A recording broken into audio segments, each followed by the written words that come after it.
wabarakatuh. Halo Ananda semua, perkenalkan nama Ustaz Romi Sagita, biasa dipanggil dengan Ustaz Romi. Bagaimana kabar Ananda semua hari ini? Tentunya dalam keadaan sehat walafiat ya, dan tetap semangat belajar. Sebelum kita memulai pembelajaran hari ini, Ustaz minta Ananda semua silahkan perhatikan layar handphone maupun komputer Ananda masing-masing. Nah, bagaimana? Sudah diperhatikan? Kalau sudah diperhatikan, tahu dong kita hari ini belajar apa? Iya, benar sekali. Hari ini kita akan belajar tentang pencemaran lingkungan. Nah, tentunya dalam pembelajaran ini kita memiliki tujuan pembelajaran. Adapun yang pertama, Ananda semua tahu apa itu pencemaran lingkungan. Dan yang kedua, Ananda semua tahu jenis-jenis pencemaran lingkungan. Dan yang ketiga, Ananda tahu dampak dari pencemaran lingkungan tersebut. Nah, untuk lebih jelasnya, silakan simak penjelasan berikut ini. Sebelum kita membahas tentang pencemaran lingkungan, kita harus tahu dulu apa itu pencemaran lingkungan. Nah, pencemaran lingkungan adalah masuk atau dimasukkannya makhluk hidup, zat, energi, dan komponen-komponen lain ke dalam lingkungan, atau berubahnya tatanan lingkungan akibat kegiatan manusia atau proses alam sehingga kualitas lingkungan menjadi tidak baik. Hal ini menyebabkan lingkungan menjadi kurang atau tidak berfungsinya sebagaimana mestinya, sesuai dengan peruntukannya. Selanjutnya, kita akan membahas tentang jenis-jenis pencemaran. Nah, jenis-jenis pencemaran itu ada 3. Yang pertama, yaitu pencemaran udara. Yang kedua, yaitu pencemaran air. Dan yang ketiga, yaitu pencemaran tanah. Kita masuki pembahasan yang pertama, yaitu pencemaran udara. Nah, pencemaran udara ialah masuknya satu atau lebih substansi, baik itu fisika, kimia, maupun biologi ke dalam atmosfer.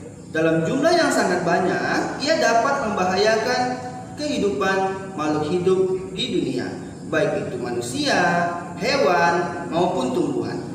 Yang mana pencemaran udara ini itu berasal dari asap, debu, dan gas berbahaya seperti emisi asap, gas pengapur kendaraan, cerobong industri, dan pembangkit listrik.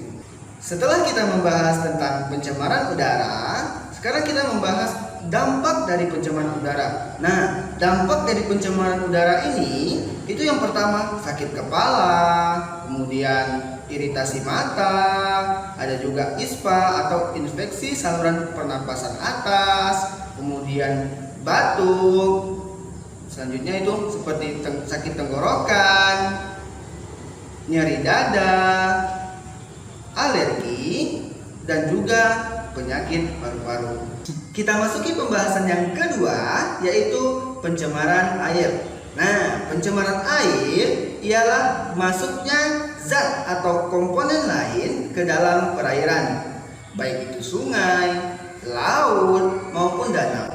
Yang mana pencemaran air itu terjadi akibat adanya kontaminasi dari limbah rumah tangga, limbah industri, limbah pertanian, dan tumpahan minyak. Selanjutnya, setelah kita membahas pencemaran air, kita juga akan membahas dampak dari pencemaran air. Nah, yang mana dampak pencemaran air ini yang pertama yaitu penyakit kolera, kemudian penyakit tifus, dan selanjutnya yaitu penyakit disentri. Nah, selain itu, tumbuhan dan hewan juga dapat rusak maupun mati. Kita masuki yang ketiga, yaitu pencemaran tanah.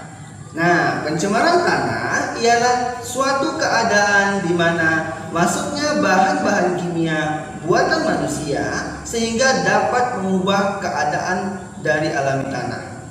Yang mana pencemaran tanah ini itu disebabkan oleh limbah rumah tangga dan limbah industri. Sampah dan limbah seperti kertas, botol kaca, plastik, pupuk, pestisida, dan logam yang sering dibuang di alam terbuka atau di daerah terbuka, sehingga tanah dapat tercemar. Selanjutnya, setelah kita membahas tentang pencemaran tanah, kita membahas dampak dari pencemaran tanah. Nah, adapun dampak dari pencemaran tanah yaitu tumbuh dan berkembangnya mikroorganisme berbahaya sehingga dapat menyebabkan penyakit pada manusia. Selain itu, tumbuhan tanaman juga dapat terganggu ataupun mati. Nah, bagaimana Ananda semua? Sudah paham ya dengan penjelasan Ustaz tadi? Kita sebagai manusia harus selalu menjaga kebersihan lingkungan. Tentunya dengan cara membuang sampah pada tempatnya, kemudian mendaur ulang sampah, menggunakan kendaraan yang ramah lingkungan, dan masih banyak yang lainnya. Ustaz berharap pada penjelasan tadi dapat bermanfaat bagi Ananda semua.